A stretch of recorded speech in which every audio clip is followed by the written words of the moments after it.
अस्सलाम वालेकुम प्यारे बच्चों। आज आपके लिए जो मजे की कहानी लेकर आए हैं उसका नाम है सोहबत का असर।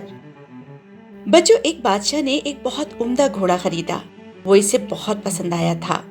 इसके बाद उसने अपने इस घोड़े की तरबियत के लिए एक माहिर ट्रेनर का इंतखाब किया ताकि वो इस घोड़े को बादशाह की सवारी के आदाब सिखाए।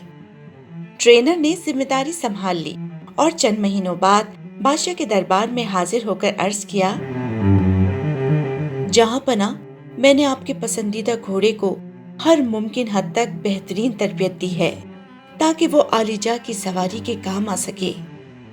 बस इसकी एक खराबी है, वो लंगड़ा कर चलता है, इसलिए अभी आपकी सवारी के लिए पेश नहीं किया जा सकता।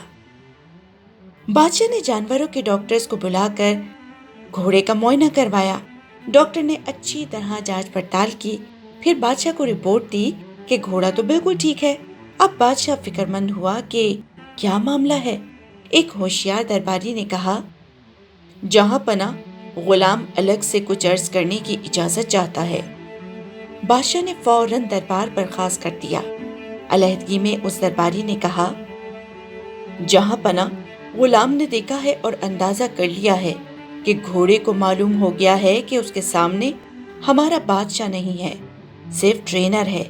लिहाजा वो सिर्फ उसे तंग और हमें परेशान करने के लिए लंगड़ेपन की अदाकारी करता है और कोई बात नहीं है।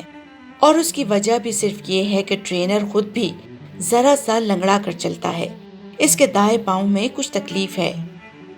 घोड़े को ये तरकीब हाथ आ गई है। शाही सवारी से बचने के लिए लंगड़ा बना हुआ है।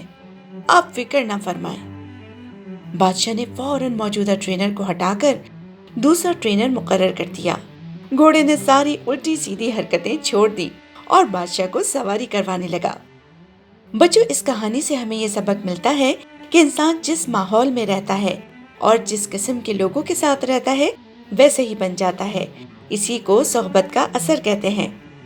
इसीलिए अगर आप अच्छे इंसान बनना चाहते हैं तो अच्छे लोगों की सोहबत इख्तियार करें, यानी अच्छे दोस्त बनाएं, अच्छे लोगों में रहें जिनकी आदतें अच्छी हों।